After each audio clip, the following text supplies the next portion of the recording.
Good afternoon, everyone. Thank you for joining our information session this afternoon. I hope all of you can hear me clearly. Uh, Ravish, are you there? Ravisha? So, right, looks like he's on the way. But thank you again. And the purpose of conducting this information session is to share information with you guys as to how to apply for Nordic countries, mainly Sweden and Finland. And as you may know, we've been recruiting students for the 2025 autumn intake for quite some time now. We are about to stop our application period for this year in about a couple of weeks' time. So this is probably going to be our last information session in English. We may have one more session in Sinhala in coming weeks, but that'll be it for this year. So the basic requirement of conducting information sessions of this sort is to provide you with information as to how to apply for these countries, mainly for master's level programs. We also discussed a bit about the bachelor's options as well. I understand some of you may have the need to apply for your bachelor's programs. And before I do anything else, I want you guys to understand who we are and where we come from.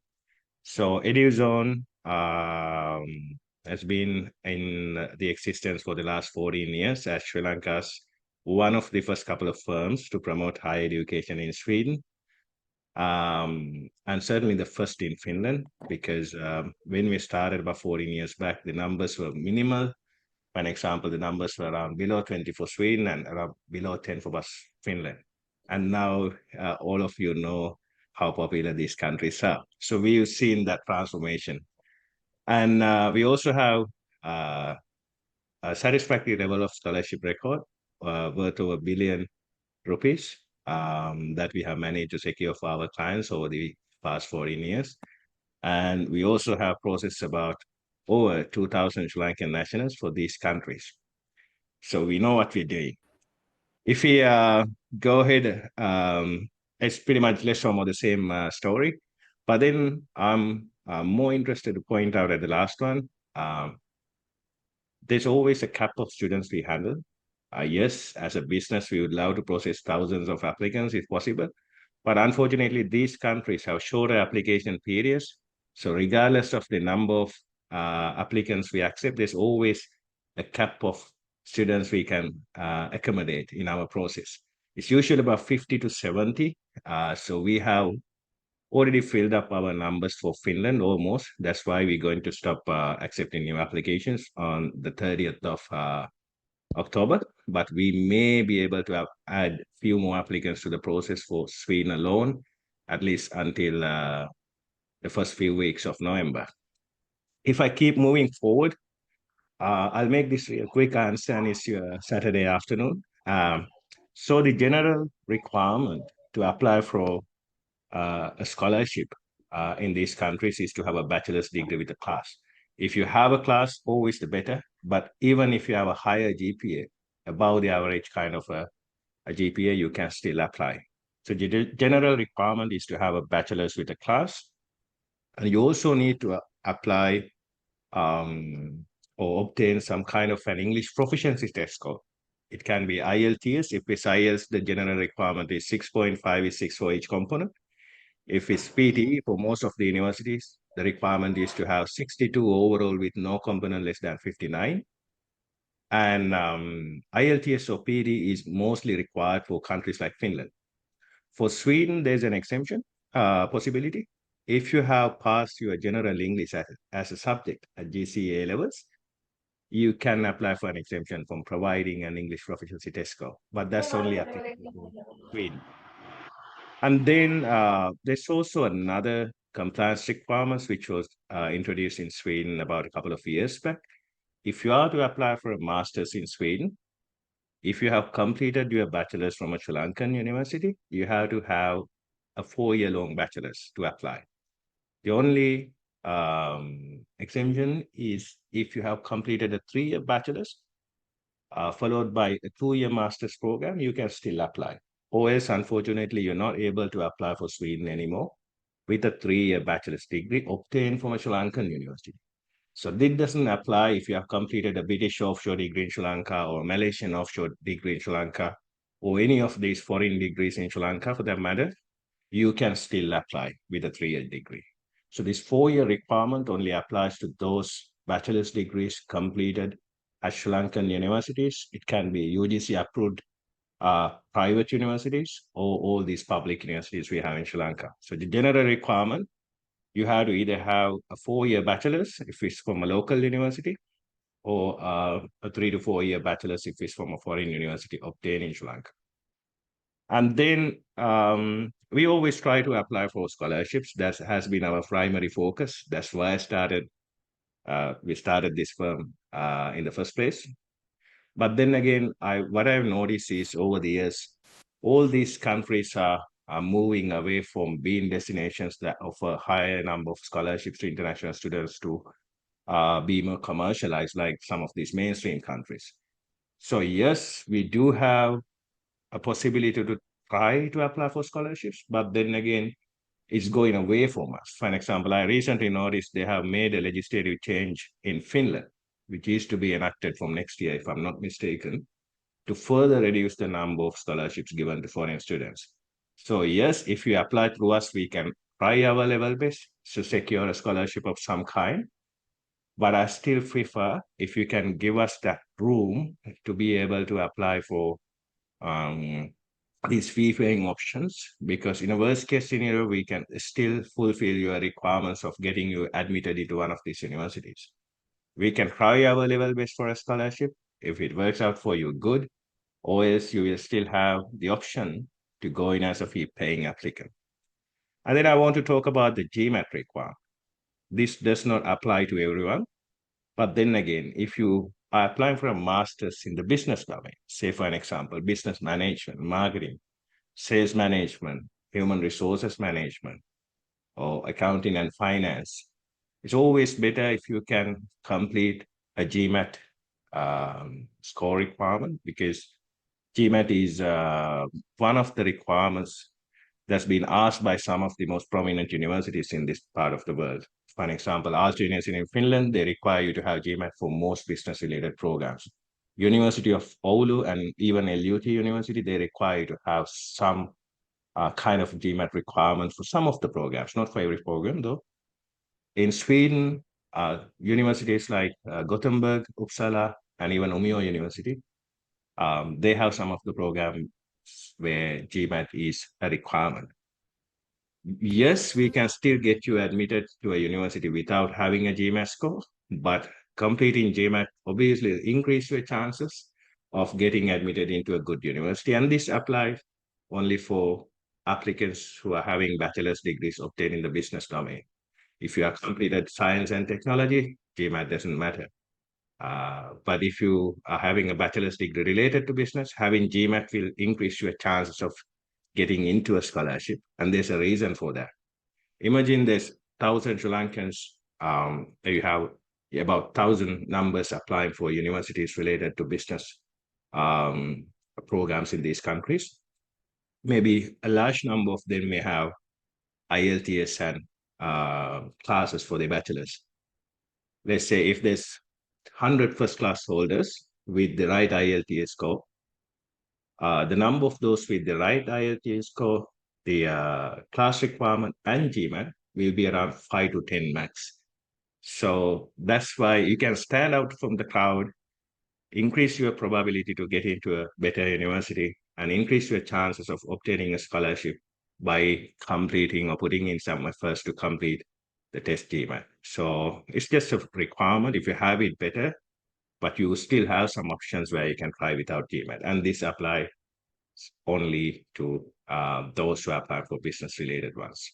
And then you also should have the ability to pay remaining tuition fees. Let's say, for an example, if you are admitted with a 50% scholarship, assuming if the full tuition fee is 10,000 euros, in this case, you will end up paying about 5,000 euros. So you still have to have the ability to pay these 5,000 euros out of your pocket, or else even if you receive a scholarship, it won't be possible for you to go and study there if you're not prepared to pay this amount of money. So it's important for you to have some kind of capital, uh, especially to cover your tuition fees and at least living expenses for the first few months if you are choosing these countries.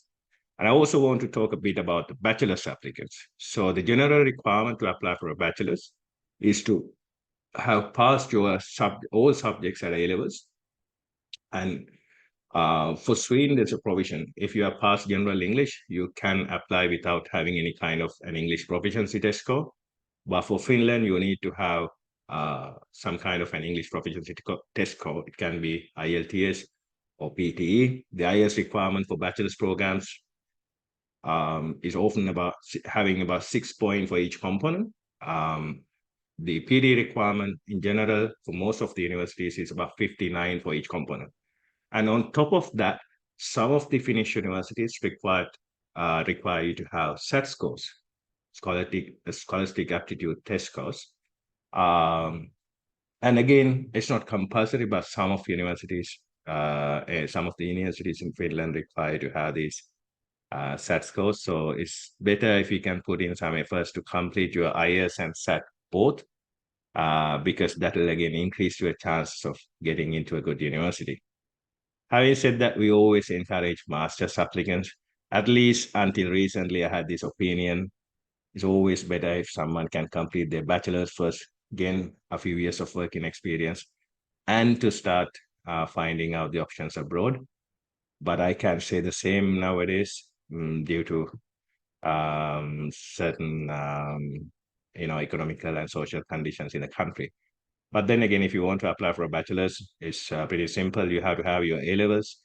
And if you want to add Finland to the process, you may have to complete your IELTS or PTE and also complete the test SAT, which will increase your chances of getting into a university there. So I would like to talk about the disadvantages of these countries first. One of the primary disadvantages I notice is the fact that they have language barriers there. Every single country, they have their own language. So if you're planning on moving to any of these countries, you have to work on local language. You have to put in some efforts to learn the language, which can take months of your time. And you have to be prepared for that. And also the climate. It's nothing we can control. These Nordic countries are known to have some of the most extreme climates or extreme weather in some part of the year. So you have to be able to embrace that happily. No other option. And also, the third one is a bit strange because I don't receive that many complaints nowadays. But when we started about 14 years back, I started receiving complaints from some of our previous clients about things like, Chamaga, I'm the only person of my color in the university. So, sometimes you can feel uncomfortable when you face such situations. But gone are the days when I received similar complaints, because every single Finnish and Swedish university, they have at least good 20, 25 active Sri Lankan students at any given time. So it's no longer applicable, but still, especially if you decide to go into one of these remote areas where not that many South Asians are living, then yes, you can still have that problem. That's something you have to prepare for. And also difficulties in finding employment. This can be the most important one to some of you. Yes, they have their own languages. Yes, it may be difficult for you to find that first income opportunity right after arrival. But yes, you can address it if you take certain precautionary measures. My advice is to be prepared to go on your own at least for a good 6 months' time. That will give you some room to prepare for. That will give you some funds to pay your rental costs, all other bills, to pay for your food. So my suggestion is to be prepared for a budget that's good enough to cover up all living expenses for the 6 months, at least for 6 months. The general idea is if you are going on your own, I recommend you to have at least good 250,000 rupees on the minimum. It's not like a high-end budget, but we'll cover the bare minimums. If you're going as a family of two, about 300,000. So for a period of 6 months, you're looking at about 1.8 million. If you're going with one child, maybe about 50,000 more. So you get a figure of about 2.1 million for the first 6 months. These are bare minimums, and if you prepare for this, you will have the ability to increase your chances of surviving for the first few months in these countries until one of you start working there. So we have covered that part. Let's go forward to the next one, which is about the advantages. The primary advantage, or the number one I see in these countries, the fact that they have plenty of scholarships, and there's a reason behind that. If you think about a country like Sweden, until the year of 2011, they used to have an absolute free system, which means if any international student studied in Sweden before 2011, they did not pay a single cent of tuition fees. Same for Finland. Finland introduced their tuition fees in 2019. Maybe that's one of the reasons why we have plenty of scholarships, because all our early applicants from 2010 to 2019 did not pay a single cent of rupees to study in Finland. They had an absolute free system, but Finland became this popular after the pandemic. So now, gone are the days they had an absolute free system. So you have to now be likely to be able to pay, or likely to be able to have some kind of, tuition fee added to your application. So you have to pay on average about 10 to 15,000 euros for most of the master's programs. There's about a handful of options where the average tuition fee is about 8,000 euros, but most of the programs will cost you between 10 to 15,000 euros per year. So that's something you have to be prepared for. But general idea is they still have plenty of scholarship options. Even Norway, if you think about Norway, that was the last country to introduce tuition fees in that region. They introduced their tuition fees in 2023, just last year. And they still do have plenty of scholarship options. I think you have a kind of a higher probability if you have good grades for your bachelor's to secure at least a partial scholarship. And that is one of the probably the biggest advantage I see in these countries, because I have experience in two different education systems, about three. I process heaps of applicants to Finland and Sweden over the last 14 years. I have obviously studied in Sri Lanka, so I believe I have at least a tiny bit of understanding about the Sri Lankan education system. And I'm involved here. In Australia, I work in the vocational training industry as a trainer and assessor teaching business subjects. So I always compare these three processes. So I'm not saying these are the best options, but yes, these are some of the excellent options that is probably at the same or a better level compared to most mainstream options. That's a fact. And then the second one I noticed is about the social security benefits, which is commonly available to most of the residents, regardless of their visa. For example, all these countries, when you become, the residents of these countries, you have access to certain benefits, such as some healthcare benefits, access to free education for your children. And some of these countries even go on to the extent of paying a monthly allowance for your children. And if you think about a country like Sweden, I think it's the same case in Finland. All vocational training programs delivered in the local language are delivered free of charge, again, regardless of your visa. So these are some of the benefits I notice, and I don't see these kind of benefits in most countries where they have commercialized education systems. And also, I notice the fact that in most, again, pretty much all of these countries, you have the ability to apply for a work permit, even with an entry-level kind of a job offer.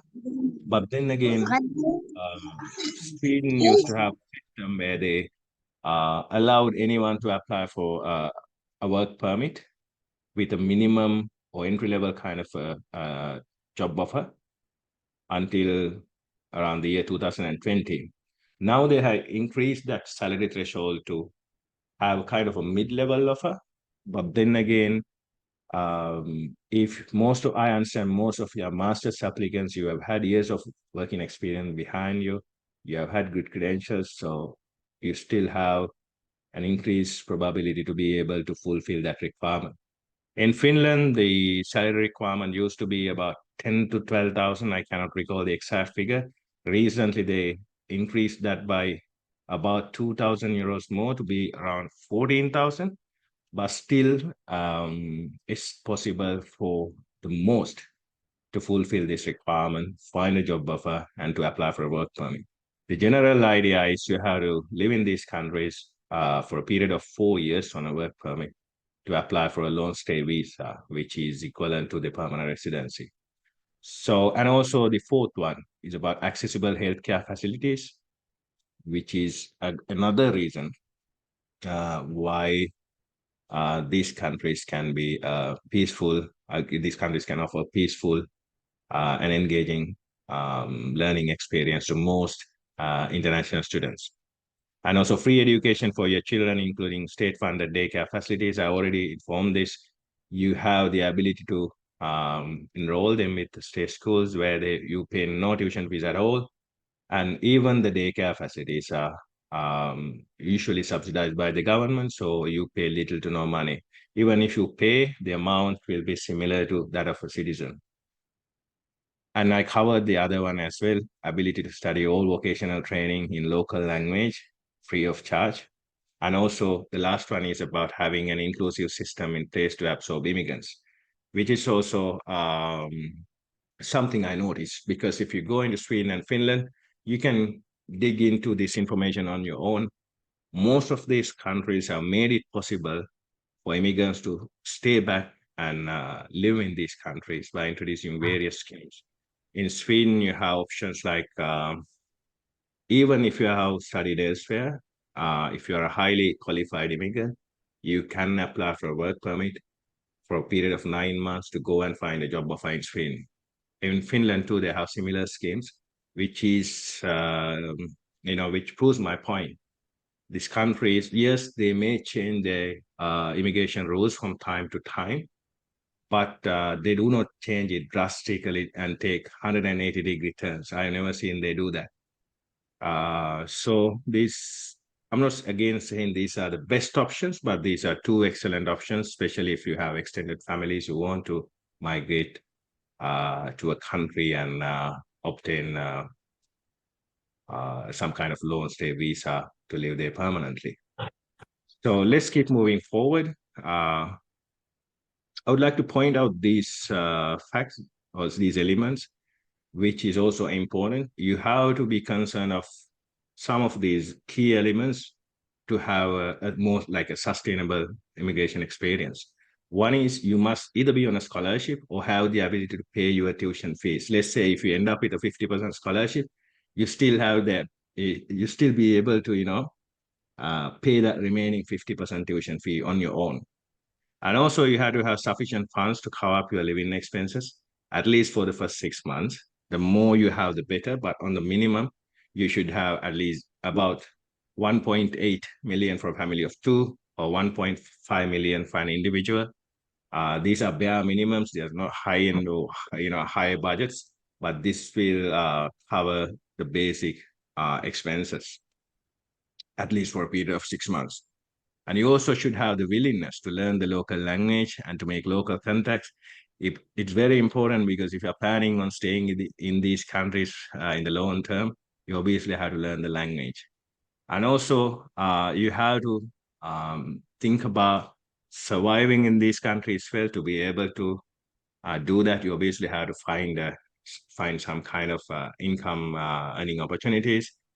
You can, interestingly, work in Sweden full-time, even as a student. In Finland, you're allowed to work for about 30 hours a week. And the spouse of the main applicant can always work full-time in both countries. And what's more interesting is if you can find a job offer that pays the country's minimum salary threshold, after the first 30 credits or the first 6 months, you can switch to a work permit while being onshore. So that's also another advantage, because I understand a fraction of you want to go there simply because you want to live there in the long term, and they perfectly allow that. You can apply for a work permit after the completion of first 30 credits. I don't really recommend it because having an advanced qualification from that country itself will definitely help in the long term with regard to your professional development. But if you still want an option, it's possible. And the last one is just a request. You have to complete your studies entirely or find a legal pathway before discontinuing your studies. Because one thing I notice about these countries is that they don't really promote education as a billion-dollar industry. For an example, they don't appoint agents that much, go around the world advertising their universities programs. They do from time to time, but not at a scale of some of the mainstream countries. So the overall behavior of every single immigrant, especially from our parts of the world, they have a direct impact on the success of immigrants from future. Because when we started this business about 14 years back, I still remember when you apply for resident permits for Sweden, we got direct grants in 2, 3, 4, 5 days. The maximum amount of days at that time was about 2 weeks. So, but gone are the days we used to enjoy such a smooth process. Nowadays, it's a bit more complex. You have visa delays, prolonged processing times, increase uh, kind of number of documents. So it's been evolving for a long time period. But then again, I think I still notice some of the characteristics with certain universities where you have higher chances to secure a visa because I believe it happens because of the overall behavior of the previous learners from the university, especially with regard to admissions at the master's level. So it's just something I had noticed. It's not written anywhere, but then again, there's a correlation between the overall behavior of the previous immigrants versus the on the current immigrants. So that's something that's a mere request. If you want to fulfill it, it's up to you. And let's keep moving forward. I'd like to talk about the process through Eduzone. If you want to go ahead through us, the application I can explain in 3 steps. The first one is we can conduct an initial assessment, identify what to apply, and about 2 weeks' time, we can get back to you with a list of options. We can apply from both Sweden and Finland, the exact course contents, and the documents we need from you to process you further. That's the first step. Second step is the actual application process. You can pick your options, about 3 to 4 from Sweden, 3 to 4 from Finland from our assessment outcome, submit all supporting documents, and then we can start the actual process. The third step is the visa process. That's the final step. The idea of the visa process is both of these countries, Sweden and Finland, they have somewhat similar visa processes. You can apply online. I just made this, sorry. So you can apply online, pay your visa fees online. And for Sweden, there's 2 possible scenarios. You can be requested to visit the embassy to provide your biometrics, thumbprints, and photographs, or you can be called up for an interview. One of the 2 scenarios could happen. I prefer the first one because it's often a sign of direct grant, whereas the interview process, if you are invited for an interview, you have to visit the embassy at the request, the date and time. Finland is slightly different. You apply online, you pay your visa fee online. You have to book an appointment at the VFS application center in New Delhi. Go at the right time and date, and you'll be interviewed. This shorter interview for most, and then you will receive your decision. End of the day, both of the processes are handled electronically, except the part that you have to, at some point of time, visit New Delhi. But then again, it's going to be in and out process for the most. So if I keep moving forward, the next one is about the assessment process. When you want to go through an assessment through Eduzone, you need to submit certain documents. If you're applying for bachelor's, we need you to submit your O-levels, A-levels, a copy of your passport, our assessment application, which I'm going to share with you tomorrow, and the assessment fee, which is 35,000 rupees. If you want to apply for a master's, we need a copy of your bachelor's certificate, the transcript, the passport copy, our assessment application completed, and the assessment fee of 35,000. This will help us identify what to apply with an increased level of probability. And we can also list down the course contents for each and every program and come back to you with a list of options, the course contents, and exact documents we need from you and to process you further. The actual application process is about submitting the required documents and identifying the options to apply from our assessment outcome. When you do that, you also have to pay us an application fee, about 180,000 rupees. And this will cover all possible application charges involved if there's any. And then if you want to apply for a bachelor's, still the same process. You submit the supporting documents, pay our application fee, and then we are ready to apply. And Eduzone usually offers a placement guarantee. So the moment you pay us, we're liable to offer you an admission to one of the programs you choose from our assessment outcome. It can be for one of the two countries, but we're liable to offer you an admission for the upcoming intake. So the third step is the visa process. It's pretty simple. Both of these countries require minimum number of documents to apply for a visa. For example, they don't require to submit police checks, health reports or medical examinations, things like that. Straightforward online processes. You need to have some sort of money in your possession. Usually, I recommend you to be prepared for 15,000 euros if you are an individual applicant, at least good 4.5 to 5 million rupees in your name. If you are a family of two, you're looking at around 25,000, which is about 8.5 to 9 million. And you have to add about 10,000 for each child. So if you are a family of three, you're looking at about 10 to 10.5 million. If you're a family of four, around 12 million. If you're a family of five, around 13.5 million. These are not the exact figures. These are my assumptions, but you have to have that kind of money in hand to build up a solid case to minimize the risk of having a visa refusal. I'm not saying if you have less amount of money, your visa will be automatically refused. But if you work with us, that's the amount of money we recommend you to have. The process works in a way you need some minimal documents, your admission, your financial documents, documents to prove your relationship to the spouse and your kids if you have any. And we can then apply for your visa online and guide you throughout the process. And then there's a visa fee to pay. The average visa fee for Sweden is about 1,500 Swedish kronas, which comes to 50,000 rupees, less than that, about 45,000 rupees per adult applicant. If you have kids, it's half of that, which comes to about almost like 22,500 Sri Lankan rupees. In Finland, it's going to be a lot more expensive. The Finnish student resident permit application fee is going to cost you about 350 euros, almost about 100,000 rupees, slightly above that. For a secondary applicant or for your spouse, you pay about 470 euros, which comes to about 120, 130,000 rupees.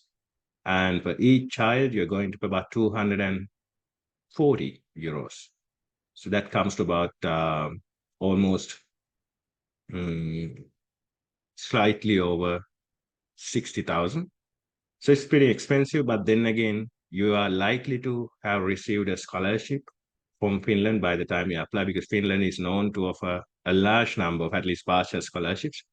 So end of the day, it's going to save you a lot of money. If I keep moving forward, I would like to summarize the costs involved in the process. So usually you need to think about your assessment fee, about 35,000 rupees. That's you pay us that amount of money if you go through us. The application fee, which is about 185 if you apply through us. And imagine you both are graduates, if husband and wife both have bachelor's degrees. We usually apply for both. We recommend you to do that, but because instead of applying for 8 options, now we are able to apply for 16 options for the two of you. If you want to do that, we only charge from one person because we need to also, increase the probability of receiving some kind of scholarship. So to encourage that, throughout the process, we only charge from one person if the two of you are applying together. But then again, you have to support us with IELTS because to add a country like Finland, since our services are limited to research universities nowadays at the master's level, you need to support us with the IELTS score requirement. But as a firm, we only charge from one person throughout the process. So you pay us about 35,000 rupees as the assessment fee, 185,000 after you receive the assessment outcome, which in return will guarantee your placement for next fall intake.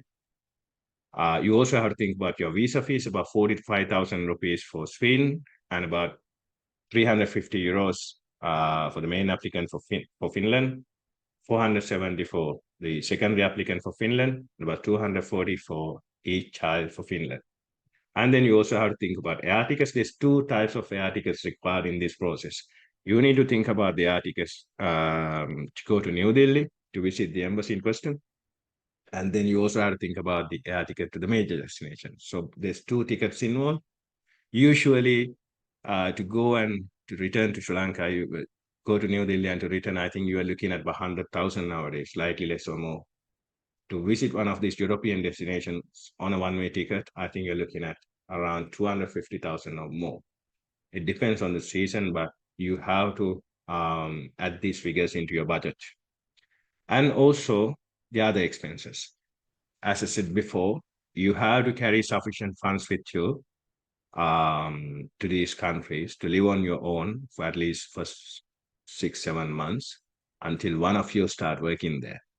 And apart from that, if you think about a process like Finland, you also have to pay some facilitation charges, legalization charges to get your marriage certificate, and if you have kids, their birth certificates legalized, which is usually around about 5,000 to 6,000 Indian rupees. So you have to add a budget for this as well.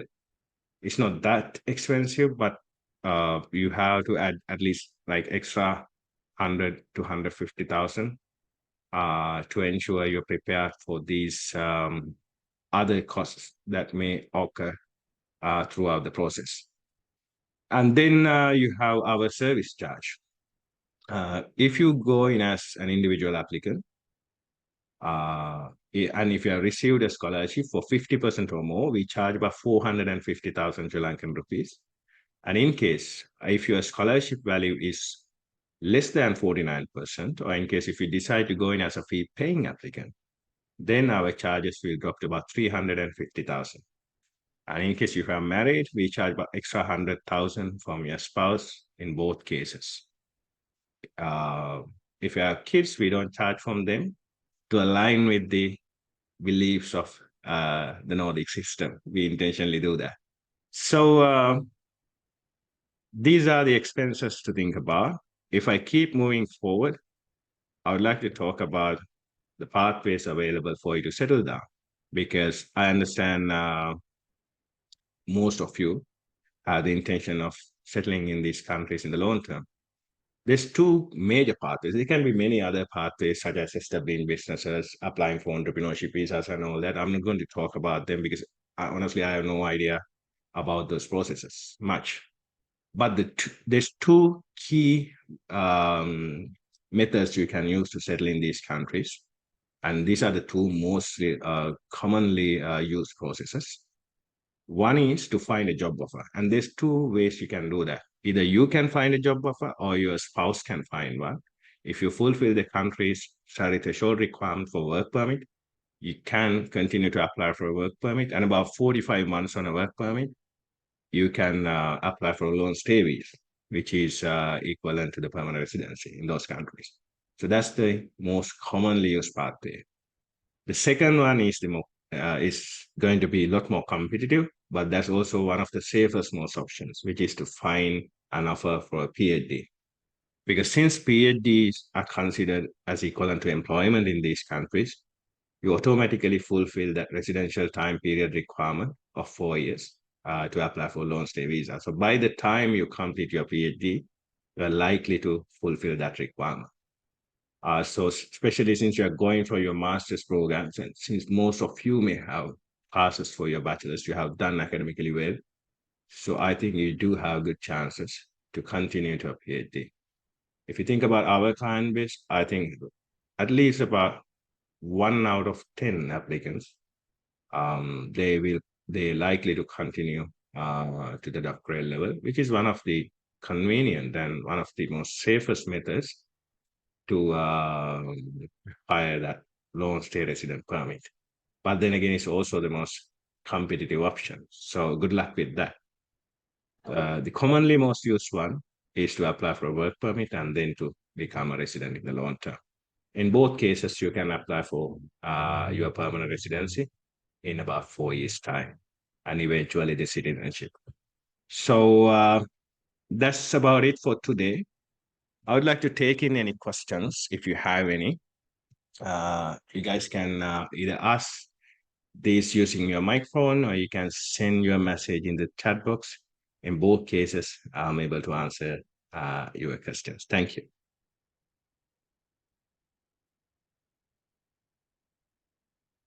All right, receive the first one. Malmi asks, must attend the visa interview. Well, it depends, Malmi. For Sweden, as I said earlier, there's two possible scenarios. You can either be invited to provide your biometrics, which is often a sign of a direct grant, or else they can call you up for an interview. In Finland, you have an interview process as a part of your visa requirements. So you have to attend an interview. And if you have the minimum requirements met and an offer from a good university, even then you have a higher probability of getting a resident permit. Because if you think about these countries, they have their visa success rates are some of the highest, but unfortunately, the systems have been abused by some of the individuals. So that's the unfortunate part. Any other questions?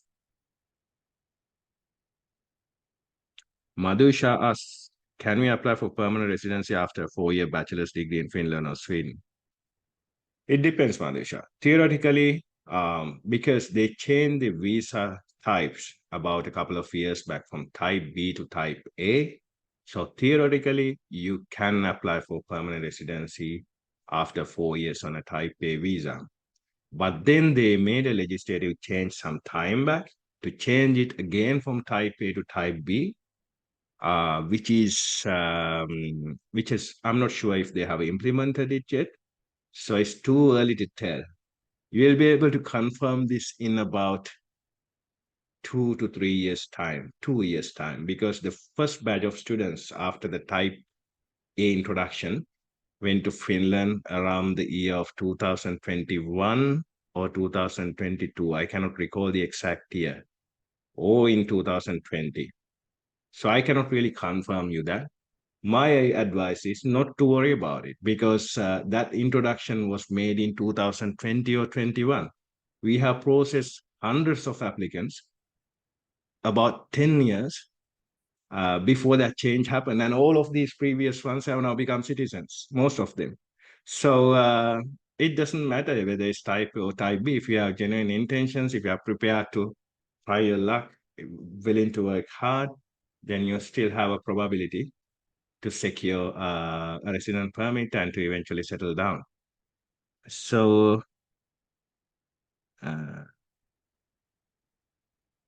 Sandra, and what is the period for PhD? It depends. It's often about 48 months or 4 years. It can be slightly shorter or slightly longer, depending on the admission you have in the first place. Kamudu asks, I already have 2-year master and 3-year bachelor's. Having master with disadvantage to apply for masters in Sweden, visa process, will this be a problem? Not necessarily. Our understanding of that is if you apply for the exact same masters, obviously you're likely to be in trouble. Let's say, for an example, you have a master's in international business and you're applying for another master's in international business. Then you have to come up with a justification as to why you are applying for the exact same masters.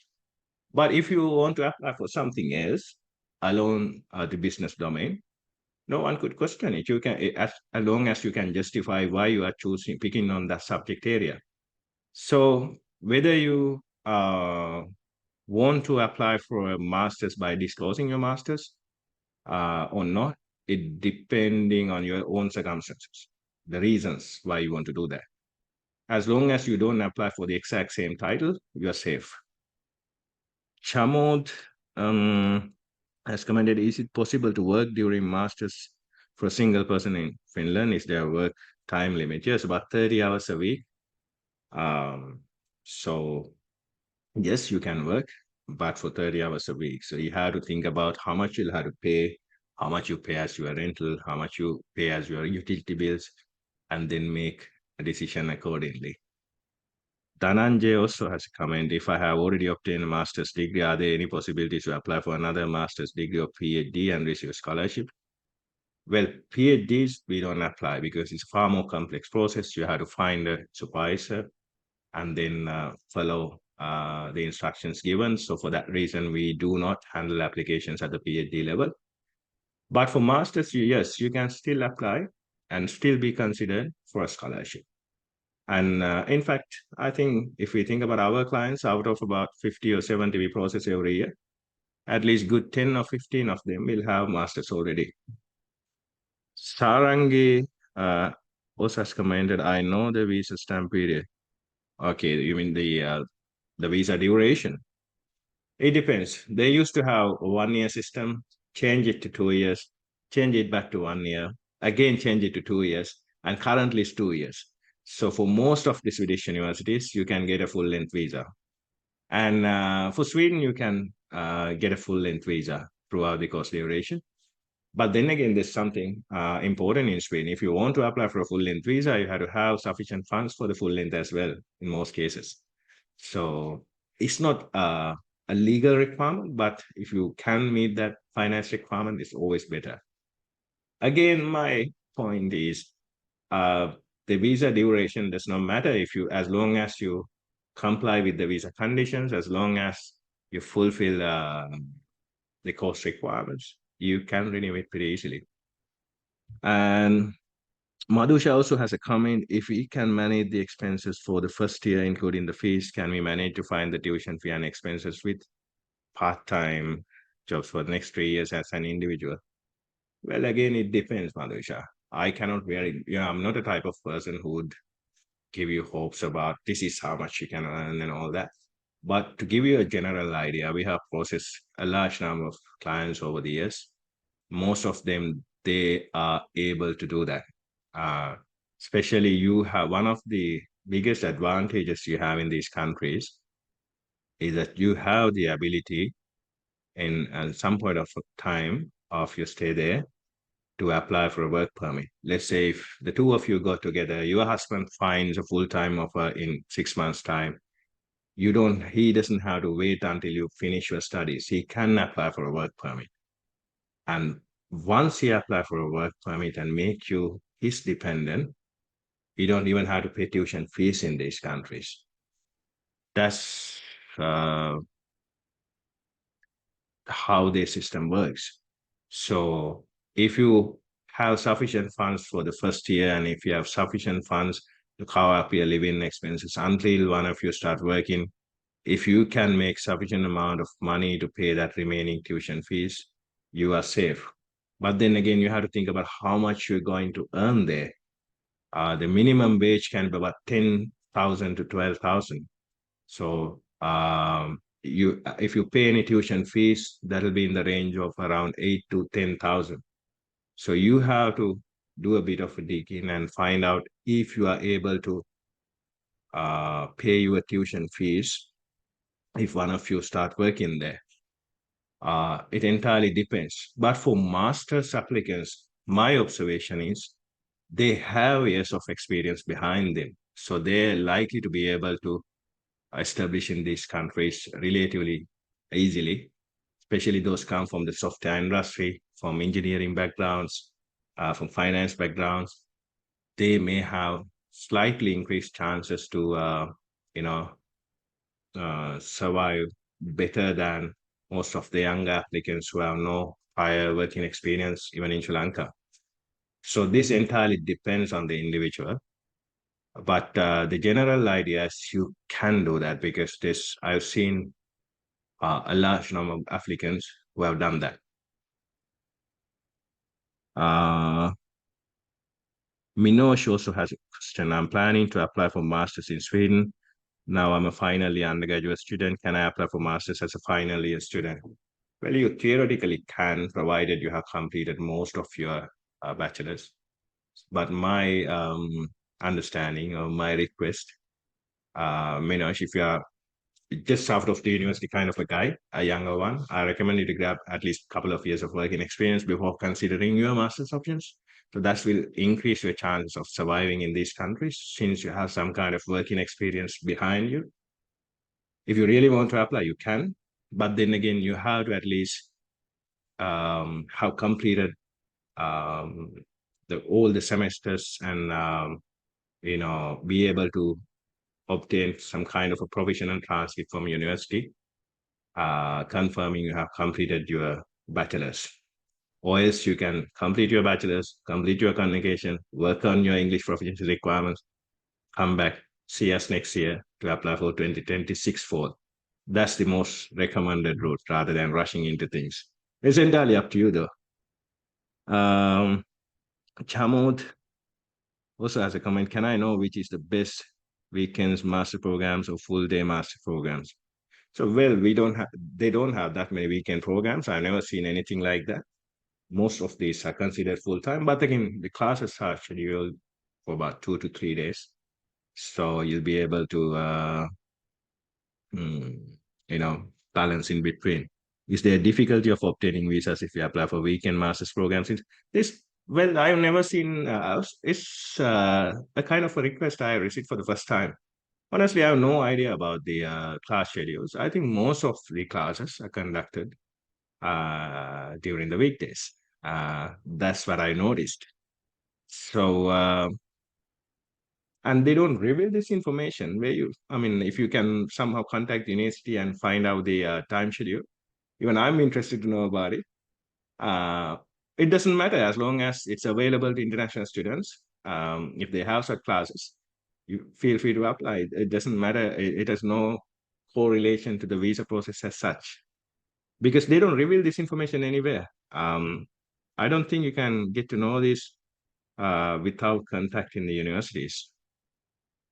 Madhushas, are there bachelor's programs from the educational side? For example, early childhood, children with special needs, child psychology. Well, you do have some options, Madhusha, but then again, I had to be very clear of something. We always focus our services at the master's level because we feel comfortable doing that. But then having said that, you do have some bachelor's options related to these areas. But then again, our services with regard to bachelor's are often limited to about 3 key areas in Sweden: information technology, international business, and nursing, because those are the programs that are commonly available. We have plenty of options to apply for. With regard to your questions, if you want to apply for education-related bachelor's, Finland do offer some excellent options. But then again, we're not able to process these, some of these options because they're not commonly available, and we will not necessarily have the time to focus on meeting the admission requirements of these very course-specific options at the bachelor's level, since our focus during that time of the year are on master's applications. But if you apply for the mainstream options, we can still accept your application and process you further because it's a very simple process. In Finland, in Sweden, you do have a couple of options. I've seen they have a program related to child psychology, but then again, you don't have that many options. What I can do is, anyway, I'm going to send all of you a couple of links, hopefully tomorrow morning, where you can find out the exact options being offered in these countries. can go through it and find out all the programs available in English for international students. Kumud also has a question. Mm, okay. Some courses request recommendation letters, as are both masters and bachelors. From which university should I take academic recommendation letter? Always bachelors. Yes, you can have your masters, but these countries are highly unlikely to consider your masters at all. You can declare it, yes, but everyone is assessed based on equivalent level qualifications. Often your bachelor's, your IELTS score, and your SOP. And if there's an interview, the interview. So all the recommendations, unless they specifically mention one academic and one professional, all the recommendation needs to come from your bachelor's level entities. Isuri also has a question. If I apply for masters in Finland, can we go both together with dependent? Absolutely, you can. Is environmental law related masters good option for Finland? You do have one option, environmental, about two. Environmental policy and law, if I'm not mistaken, at University of Eastern Finland. You have one option at University of Helsinki. I cannot exactly recall it. And then this corporate environmental management at Jyväskylä University. These three are the probably only option related to environmental law. So you can still apply if you have a law-related bachelor's. Malmi has a question. Can I choose the university if I go through your institute? No, Malmi is entirely up. That's why our process is slightly different, but you can add your suggestions. Because we have chosen a business model. Maybe that's one of the reasons why we have done at a satisfactory level, at least. That's easy to us, easy to process, and easy to easy to secure a work permit, because we have the stats for the last 14 years. We know the changes. We have noticed how the overall characteristics have been changed over the last years. So we are in a comfort zone, to be honest. So our assessment process is always about identifying the options we can apply with an increased level of convenience for us as well as the client. So then you can pick your options. But then again, if you have any suggestions about universities, you can feel free to note it down in our assessment application. And then we can, try our level best to focus on your suggestions as well. We're not being arrogant or anything. It's just to keep a sustainable process in the years to come. So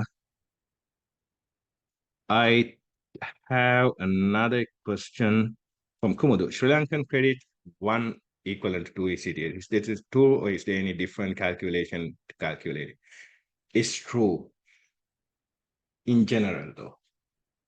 There's only one Sri Lankan university I know where they have explained the ECTS credits clearly to the public, and that's University of Kelaniya.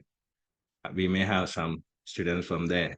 So in the website of University of Kelaniya, they have clearly mentioned one credit from that particular university is equivalent to 2 ECTS. So even we obtain our conversation or we follow that model. So generally, if you have a 120 credit degree at the bachelor's level from a Sri Lankan public university, you can confidently multiply that by 2 and add it as a 240 credit degree. If you have a 3-year degree, the general idea is that it has about 180 ECTS when converted. So keeping that in mind, you can do your maths and get the credits transferred to ECTS. Some of you may have 4 credits for certain modules. Some may have 3, some may have 2. But when you add everything together, you should get 180 if it's a 3-year degree and 240 if it's a 4-year degree or more. But in general, in theory, one local credit is equivalent to 2 ECTS, and that's pretty accurate for the most universities. So Madhusha says, is it risky to go by myself as a single person to study and work part-time for bachelor's degree? Yes, it is. That's just my idea, Madhusha. I'm not being aggressive or arrogant or anything, but if you think about Sri Lanka, we have plenty of universities where we can complete globally recognized, highly affordable bachelors. We still have them. We have an excellent open university. We have plenty of public universities where they offer external bachelor's degrees uh, with certain standards. Obviously, there are some not so good ones as well. And we also have a private sector where they offer recognized bachelors. So my suggestion is, if you want to migrate to a good country, which I think is the case, you better work on obtaining some kind of credential behind you, some kind of working experience, and then you will be a world-ready citizen. That's just my opinion again. So if anyone asks me what's the best way to migrate, I would recommend them to learn something first, get a skill behind them or multiple skills, and then work according to a plan. But then again, there's nothing wrong with trying scholarships because since it saves you so much of money, nothing wrong with it. But if you want to pay 10, 15,000 euros per year and go study in these countries at the bachelor's level, sometimes you may be able to survive well, provided you find a good job. But what if you fail? That's the question. What if you fail? If something goes wrong, no one will be there to help you out. You will end up returning empty handed without any savings. And then you have to start from the scratch. That most of them, they don't think about that, students, unless obviously come from extremely wealthy backgrounds, which is not the case for the most. If you are if coming from that kind of a background, don't worry about a second, you can choose it. So if I'm to provide you an honest answer, I think I don't recommend anyone to go into these Western countries to pay the full tuition fees with the expectation of paying the tuition fee back by working in those countries. You can do that, but it's far more easier to do it in Sri Lanka. I can tell you a story from my experience here. I recently, not so recently, about 1 year back, I met this guy. He's in his early 20s, completed his bachelor's from Swinburne University, Australia, in the field of software engineering or ICT. I cannot exactly remember. And he was about to go to Sri Lanka, move back to Sri Lanka. And I asked him why. He's in his early 20s. He has completed his bachelor's. Most of you may know he's completed his bachelor's and obtained his post-study visa for a period of 2 years. So if you are to stay in Australia and obtain permanent residency, you're supposed to complete a skill assessment. So I'm not condemning the Australian system or anything. This is just my first-hand experience about a particular incident. So this young guy had an issue because here he has continued to work in Australia, but he was not able to find a job offer and work there for a period of 1 year to fulfill that skill assessment requirement. And he's like, my plan is to go back to Sri Lanka. I'll join the software industry because he has an Australian qualification, so he may have kind of increased strength there. That's a fact. So he can find a job offer in Sri Lanka. There are plenty of good companies in Sri Lanka. Work there for about 3-4 years, and then he's able to apply for a skill assessment. He will receive some points for the Australian education, and he can try the skill migration system. That was his plan. And he was telling me at the same time, he knows plenty of friends who decided to go into Sri Lankan universities after their A-levels, completed their bachelor's in Sri Lanka, and they both, the guy from Australia and the guy, his friends from Sri Lanka, completed their bachelor's at the same time. And then those who completed their bachelor's in Sri Lanka managed to get into these good software companies, obtain a couple of experience. And by the time he completed his post-study visa, these friends of his had 2 years of related working experience. And some of them started arriving in Australia for the masters and already started working in the software industry.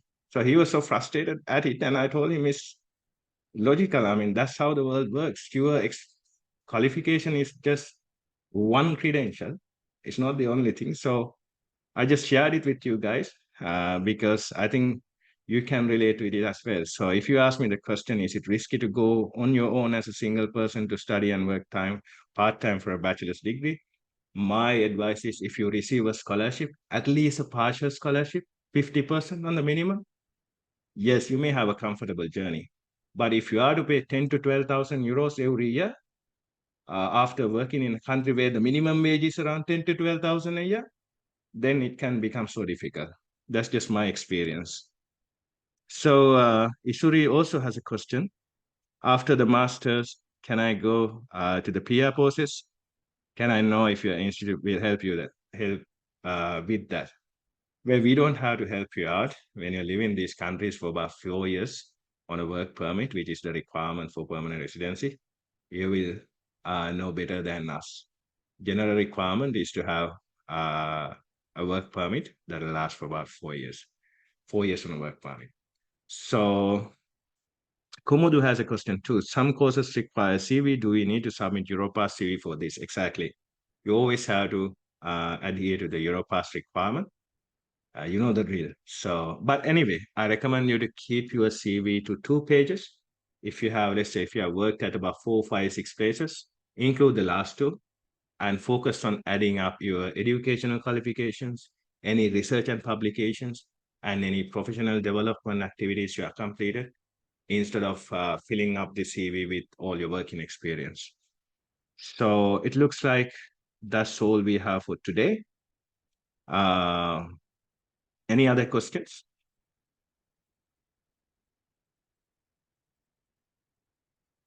Alrighty, so thank you again, and thank you again for spending your Saturday afternoon with us. And I'm going to send you guys instructions about um, where to find the options available in English, a cost breakdown about how much you have to allocate for this process, and also a few links where you can find more information about living in these countries just to be able to make an informed decision. And if you go through us, you have time till 30th of October. And thank you again. Have a good weekend.